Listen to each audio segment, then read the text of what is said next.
Perkenalkan, nama saya Sabta Christian Caluku. Saya dari Prodi Fakultas Hukum, NPM 23051536 dari kelompok 8 Jogis tahun 2023.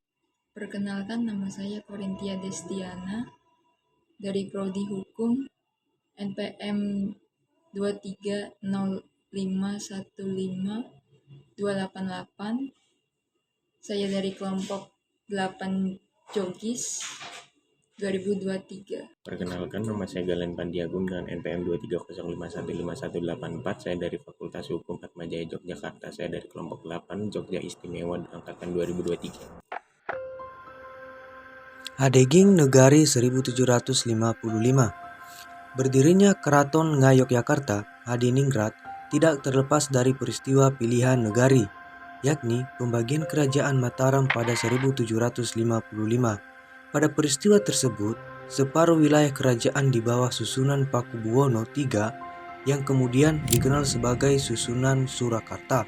Adapun separuh wilayah Mataram lainnya dikenal sebagai Kesultanan Yogyakarta di bawah kekuasaan Pangeran Mangkubumi yang kemudian bergelar Sri Sultan Hamengkubuwono I. Beberapa saat setelah peristiwa pilihan negari, Sultan Hamengkubuwono I mulai membangun keraton. Adapun lokasi yang dipilih sebagai keraton berada di Mataram, yakni sebuah wilayah yang terhampar di lereng selatan Gunung Merapi hingga pantai selatan. Wilayah ini berada di antara Sungai Progo dan Sungai Opak. Pada tahun 1755, Pangeran Mangkubumi membangun Yogyakarta sebagai ibu kota Kasultanan dengan berlandaskan pertimbangan strategis maupun filosofis. Keraton Yogyakarta terletak di tanah datar yang diapit 6 sungai yang simetris. Tata letak ini menghasilkan sebuah bentang garis imajiner sebagai dasar dalam membangun sumbu filosofi atau satu garis lurus yang menghubungkan panggung Kerapeak atau keraton sampai Tugu.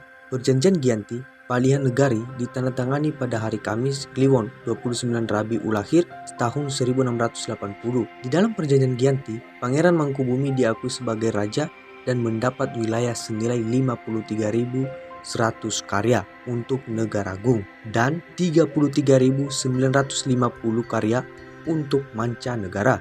Wilayah mancanegara yang berada di bawah kekuasaan Pangeran Mangkubumi meliputi daerah Undang-Undang Keistimewaan Nomor 13 Tahun 2012 terdiri dari yang pertama, jabatan gubernur dan wakil gubernur, kedua, kelembagaan, ketiga, kebudayaan, keempat, tata ruang, dan yang kelima, pertanahan. Pada 27 Desember 1949, Sri Sultan Hamengkubuwono IX menandatangani naskah pengakuan kedaulatan RI di Jakarta. Dan pada 28 Desember 1949, Presiden Soekarno sebagai Presiden RIS berangkat kembali ke Jakarta dengan pesan kepada rakyat Yogyakarta sebagai berikut. Yogyakarta menjadi termasyhur oleh karena jiwa kemerdekaannya. Hidupkanlah terus jiwa kemerdekaan itu.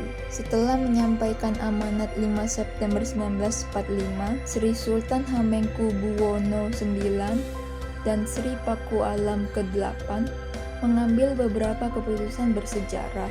Dengan segala resikonya, Sri Sultan Hamengkubuwono IX menerima permintaan memindahkan ibu kota negara RI dari Jakarta ke Yogyakarta karena situasi yang genting di Jakarta.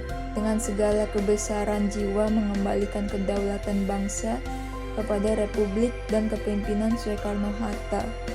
Bagaimana Keraton Yogyakarta memandang era milenial?